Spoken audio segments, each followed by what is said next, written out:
Mr. Prime Minister, then why were the gates left open for these terrorists to run in and wreak havoc all over Israel?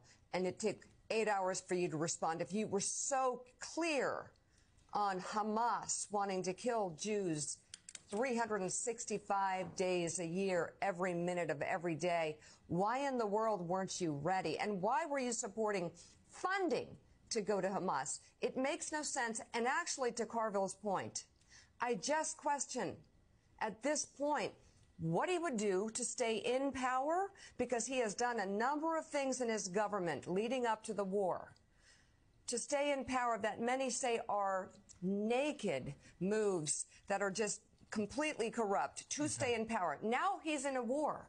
Oh, you can't move him now because we're in the middle of a war.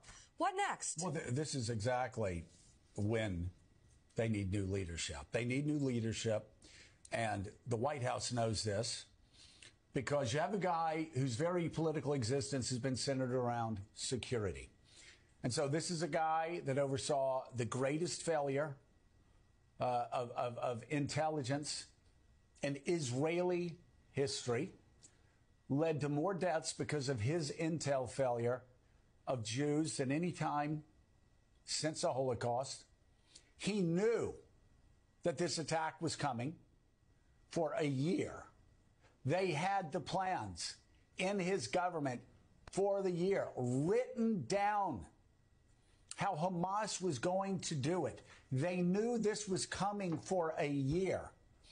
And not only did they do nothing, they had a meeting in Doha, Netanyahu's people, in Doha in September, less than a month before these attacks took place.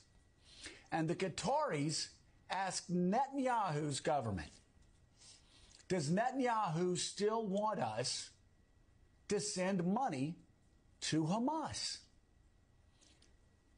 And Netanyahu's government said yes. Well, come on. Yes, please keep sending money to Hamas. Keep funding Hamas. The Israelis, the Netanyahu government, had been in on Doha funding Hamas. You know, we sit back and we're like, oh, my God, what in the world is Qatar doing? They're supposed to be our ally.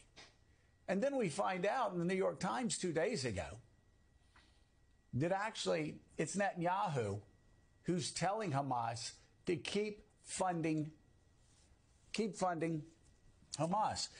Israel to keep funding Hamas. Israel to keep funding Hamas.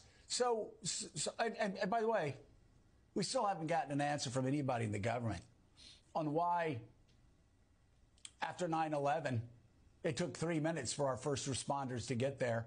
After a school shooting in Nebraska, it took 3 minutes to lock the school down, 5 minutes for the cops to have the place surrounded, 10 minutes to shut down the entire town. And that's the story across America. There is no answer. They have no answer. They have no, and this whole thing, I will worry about that. No, this is what we keep getting told. A guy that was so incompetent that he allowed the worst killing of Jews since the Holocaust. He knew the attack was coming for a year and did nothing about it.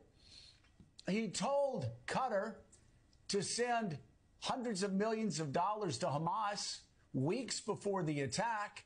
And then when the attack came, he didn't do a damn thing for 8 hours while women were getting raped, while concert goers were getting butchered, while old women were being taken hostage. Live on Facebook? While young boys were seeing their parents shot dead.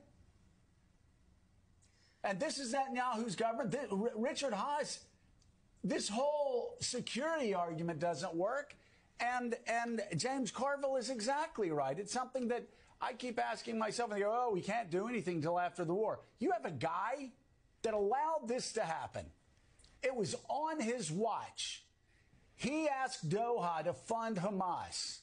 His government waited 8 hours to go down and answer the calls of women being raped and children being gunned down. And he's saying, oh, well, we got to get through the war. No, he's incompetent. And the Israelis don't even like him. They want him out. The question is, when are they going to get the guy responsible for the worst killing of Jews since the Holocaust out and bring in responsible leadership that the United States can work with.